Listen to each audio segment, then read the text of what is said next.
নাটোরে এক নবজাতককে ঘিরে তৈরি হয়েছে ব্যাপক কৌতূহল। দাঁতসহ ওই নবজাতক জন্ম নিয়েছে বলে জানিয়েছে তার পরিবার।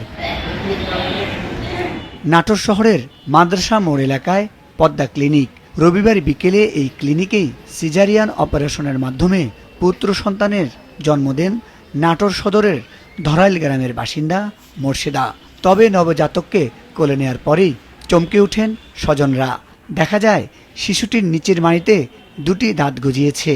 বাচ্চাটা যখন আমাদের কোলে দিল, ডাক্তার বললেন যে বাচ্চাটা দুইটা আপনি জন্মগ্রহণ করছে, যে আল্লাহর রহমতে আপনারা সবাই দোয়া করবেন বাচ্চাটা যাতে সুস্থ থাকে, আল্লাহ পাক যাতে সুস্থ রাখে। 3:30টার সময় সিজার হচ্ছে, হওয়ার পর জানতে পারছি যে সালের দাঁত হচ্ছে। আমি ওইটাই খুশি। আমার সন্তানের জন্য সবাই দোয়া করবেন। মুহূর্তে এই খবর ছড়িয়ে পড়লে ক্লিনিক জুড়ে ভিড় জমান স্থানীয়রা। অনেকের কাছেই এমন ঘটনা নতুন হওয়ায় তাদের মধ্যে কৌতূহল তৈরি হয়। তবে চিকিৎসকরা বলছেন এটি একটি বিরল ঘটনা হলেও আতঙ্কিত হওয়ার কিছুই নেই। চিকিৎসা বিজ্ঞানের ভাষায় একে বলা হয় নেটাল টিথ। সাধারণত প্রতি 2 থেকে 3 হাজার শিশুর মধ্যে একজনের ক্ষেত্রে এমন ঘটনা দেখা যেতে পারে। তবে মা ও শিশু দুজনেই বর্তমানে সুস্থ রয়েছেন বলে জানিয়েছেন ক্লিনিক কর্তৃপক্ষ। অনেক সিজারিয়ান সেকশন দেখছি, অনেক বাচ্চাকে ম্যানেজ করছি, কিন্তু এইটা ফার্স্ট ছিল আমার লাইফে। আমি প্রথমে বাচ্চার দাঁত দেখে ভয় পেয়ে গেছিলাম যে আসলে আমি এটা কি দেখলাম। এখন বাচ্চা মা দুজনেই ভালো আছে।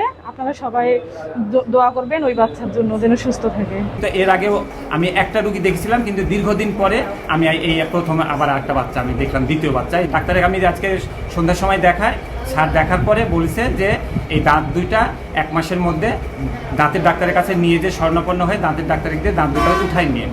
বিশেষজ্ঞ চিকিৎসকদের মতে এই দাঁতের শেকড় সাধারণত অনেক দুর্বল থাকে।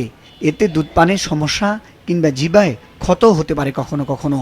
তাই সুরক্ষা নিশ্চিত করতে মাসখানেকের পর বিশেষজ্ঞ চিকিৎসকের মাধ্যমে দাঁত দুটি অপসারণ করার পরামর্শ দেওয়া হয়েছে।